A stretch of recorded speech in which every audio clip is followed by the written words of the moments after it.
Okay, இன்னொரு பக்கம் விஜய் வராரு, பெரியார் அண்ணா எல்லாம் சொல்றாரு, காமராஜர் எல்லாம் சொல்றாரு, இந்த 96க்குள்ளதான் அவரு வராரு. அப்ப அவருக்கான ஸ்பேஸ் ஸ்கோப் இல்ல. இந்த விவாதமே தவறுன்னு நான் நினைக்கிறேன்.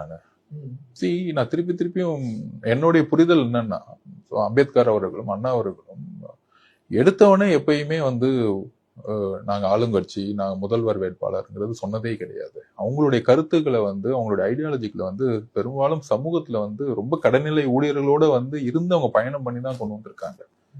அரசியலுங்கிறது முதலமைச்சர் ஆகிறது மட்டுமே ஒரு பெரிய பயணமா நினைக்கிறாங்க. அது கிடையவே கிடையாதுங்கிறது என்னுடைய நோக்கம். அரசியலுங்கிறது நீங்க ஒரு சாதாரண மனிதனுடைய வாழ்க்கை முறையை தெரிந்து கொள்ளணும்.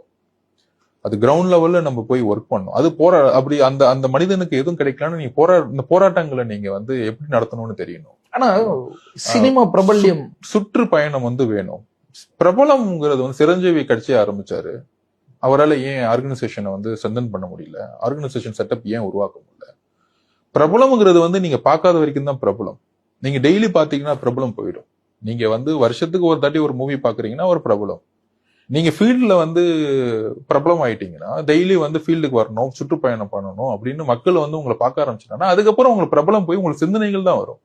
உங்களுக்கு என்ன அறிவு இருக்கு, என்ன பாலிசிங் இருக்கு, உங்களுடைய டீம் யாரு, உங்களுடைய கருத்துக்கள் எந்த அளவுக்கு நீங்க எந்த கருத்துக்களை உள்வாங்கி இருக்கீங்க,